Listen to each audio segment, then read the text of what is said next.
Hello అండి, నమస్తే. Welcome to Silkies foods.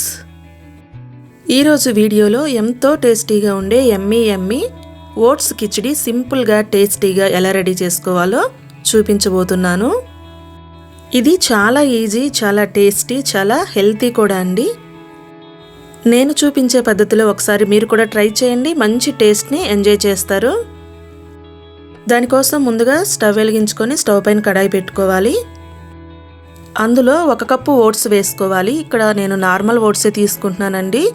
మీరు ఇలా 1 కప్పు కానీ 1 గ్లాస్ కానీ మెజర్మెంట్ కోసం తీసుకోండి. ఇప్పుడు స్టవ్ని సిమ్లో ఉంచుకొని వీటిని కొంచెం ఫ్రై చేసుకోవాలి. కొంచెం కలర్ మారితే సరిపోతుందండి. ఇప్పుడు స్టవ్ని ఆఫ్ చేసుకొని వీటిని ఒక ప్లేట్లోకి తీసుకోవాలి. మరలా అదే కడాయిలో 2 స్పూన్ల వరకు ఆయిల్ వేసుకోవాలి. ఆయిల్కి బదులు నెయ్యి కూడా వాడుకోవచ్చండి. టేస్ట్ చాలా బాగుంటుంది. అందులో 1 స్పూను వరకు పోపు దినుసులు వేసుకోవాలి. తర్వాత 1 స్పూను దంచుకున్న అల్లం తరుగు వేసుకొని స్టవ్ని సిమ్లోనే ఉంచి కొంచెం ఫ్రై చేసుకోండి. అవి కొంచెం ఫ్రై అయిన తర్వాత 1 రెమ్మ కరివేపాకు వేసుకోవాలి. కరివేపాకును కూడా కొంచెం ఫ్రై చేసుకోవాలండి. కరివేపాకు కొంచెం వేగిన తర్వాత 3 పచ్చిమిర్చి చిన్న చిన్న ముక్కలుగా కట్ చేసుకొని వేసుకోవాలి. ఆ తర్వాత 1/2 కప్ సన్నగా తరిగిన క్యారెట్ ముక్కలు కూడా వేసుకోవాలి. వెంటనే సన్నగా తరిగిన క్యాప్సికమ్ ముక్కలు కూడా వేసుకొని స్టవ్ని మీడియం టు లో ఫ్లేమ్లోకి మార్చుకుంటూ 2 నిమిషాలు వీటిని బాగా ఫ్రై చేసుకోవాలి.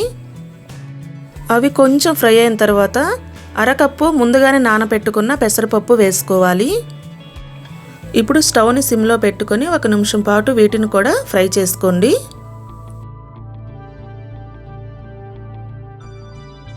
అవి కొంచెం ఫ్రై అయిన తర్వాత 1/2 కప్పు టమాటా ముక్కలు వేసుకోవాలి. ఇక్కడ నేను నాటు టమాటాలు వాడుతున్నానండి. అవైతేనే కిచిడి మంచి రుచిగా వస్తుంది. ఇప్పుడు ఒకసారి బాగా కలుపుకొని మూత పెట్టి టమాటా పూర్తిగా మెత్తబడేంత వరకు మధ్య మధ్యలో మూత తీసుకొని కలుపుకుంటూ ఉండాలి. ఒకసారి చెక్ చేద్దామండి. చూడండి, టమాటా అనేది మనకి పూర్తిగా మెత్తబడిపోయింది. ఇప్పుడు 1/2 స్పూను కంటే కొంచెం తక్కువ సాంబార్ పొడి వేసుకోవాలి. ఒకవేళ మీ దగ్గర సాంబార్ పొడి లేకపోతే గరం మసాలా కూడా వాడుకోవచ్చు. దానితో పాటు 1/2 స్పూను కంటే కొంచెం తక్కువ కసూరి మేతి, అలాగే సన్నగా కట్ చేసిన కొత్తిమీర కూడా వేసుకొని స్టవ్ని సిమ్లోనే ఉంచుకొని 1 నిమిషం పాటు వేయించుకోవాలి. 1 నిమిషం పాటు ఫ్రై చేసుకున్న తర్వాత ఇప్పుడు కిచిడి ఉడకడానికి ఎసురు పోసుకోవాలండి. ఏ గిన్నెతో అయితే మీరు ఓట్స్ తీసుకున్నారో అదే గిన్నెతోటి 4 గిన్నెల నీళ్లు పోసుకోవాలి. అందులోనే మీ రుచికి సరిపడా సాల్ట్ కూడా వేసుకోవాలి. ఇప్పుడు ఒకసారి కలుపుకోవాలి. ఇప్పుడు మూత పెట్టుకొని నీళ్లను బాగా తెరలనివ్వాలండి.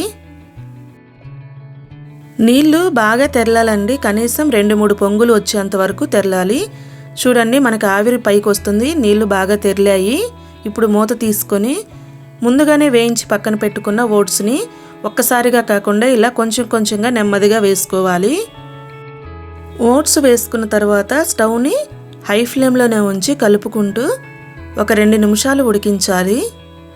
2 నిమిషాలు హై ఫ్లేమ్లో ఉడికిన తర్వాత స్టవ్ని మీడియం ఫ్లేమ్లోకి మార్చుకొని మూత పెట్టి 5 నిమిషాలు మధ్య మధ్యలో కలుపుతూ ఉడికించాలి. 5 నిమిషాల తర్వాత మూత తీసుకొని ఒకసారి చెక్ చేసుకుందామండి. చూడండి, మనకి ఇలా బుడగలు వస్తున్నాయి కదా. కిచిడి అనేది కొంచెం దగ్గర పడింది. ఓట్స్ కూడా మనకి కొంచెం ఉడికిపోయాయి. ఇప్పుడు మరలా మూత పెట్టి స్టవ్ని సిమ్లో పెట్టుకొని 2 నుంచి 3 నిమిషాల పాటు ఉడికించాలి.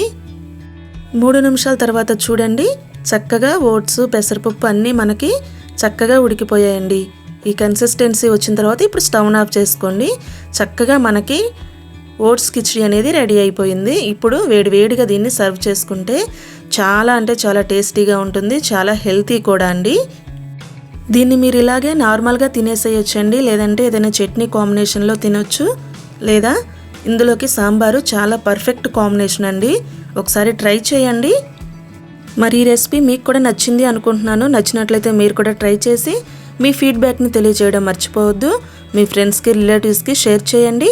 మరిన్ని రెసిపీస్ కోసం ఛానల్ని సబ్స్క్రైబ్ చేసుకోవడం మాత్రం మర్చిపోవద్దు. Thank you for watching.